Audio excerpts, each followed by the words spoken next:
Allons à la rencontre des Souleuvrais et de leurs candidats. Avec 9000 habitants, la commune nouvelle qui regroupe 20 villages a la particularité d'être la plus étendue de Normandie. C'est l'un des enjeux de cette élection municipale 2026. Alors on va voir cela.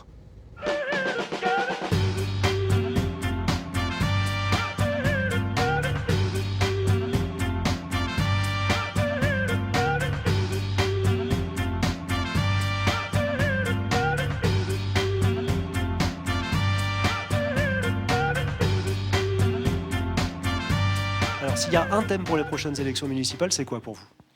La santé, un pôle santé pour les habitants de Béni, sachant que mon médecin traitant, moi, part à la retraite en juin, donc j'aimerais bien qu'elle soit remplacée, quoi. Faut mettre l'accent sur les commerces, c'est ça? À Béni, on a tous les commerçants qu'il nous faut.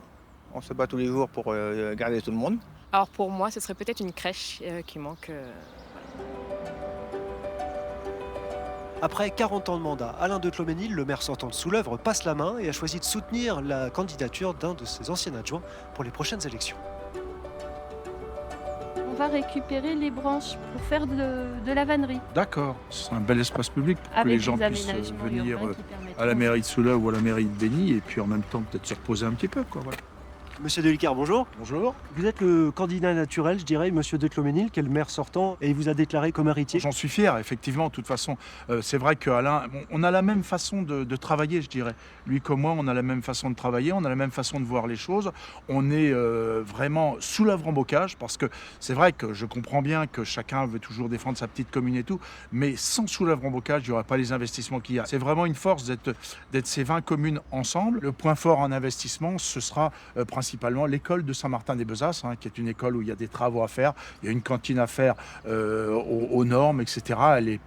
Elle fonctionne, mais elle n'est pas tout à fait encore aux normes. Donc voilà, il y a des choses à faire. Ce sera principalement le mandat, mais à côté de ça, bien sûr, il y aura des investissements dans les 19 autres communes. Merci beaucoup, monsieur Delicard. Le défi pour cette commune nouvelle, il est là. Gérer 22 églises, 21 mairies, 21 cimetières, 5 écoles, un collège et 100 employés communaux. Et c'est une meilleure représentation de cette singularité que veut mettre en avant une nouvelle liste qui vient de se créer.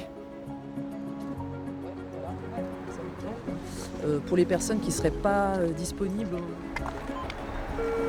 Bonjour madame. Bonjour madame. On va à la rencontre des habitants pour échanger, voilà, voir ce que vous en pensez, quels sont vos avis, vos besoins, vos envies. Bonjour. Est-ce que vous êtes habitante d'Étouville? Oui.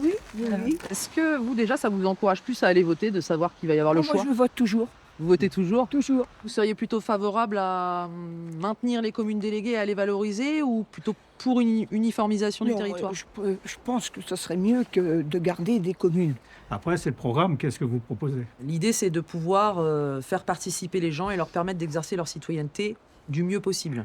Au-delà d'aller voter, l'idée, c'est de leur permettre de donner leur avis. Ce qui est intéressant, c'est qu'on est vraiment dans une démarche de donner du pouvoir d'agir aux gens. En un point très concret, un projet. Mettre en place une mutuelle communale. Sur le point santé, c'était vraiment une question. Ça coûte très très cher. Voilà, il y a des gens qui ont vraiment du mal à pouvoir l'obtenir. Et en fait, voilà, faire ce projet-là au nombre d'habitants que comporte Soulèvre, ça peut vraiment être intéressant. Merci beaucoup. Merci. Et pour le prochain épisode de notre rubrique Au plus près spéciale élection municipale, on va partir direction l'Orne, à la Ferrière aux Étangs, pour parler des déserts médicaux.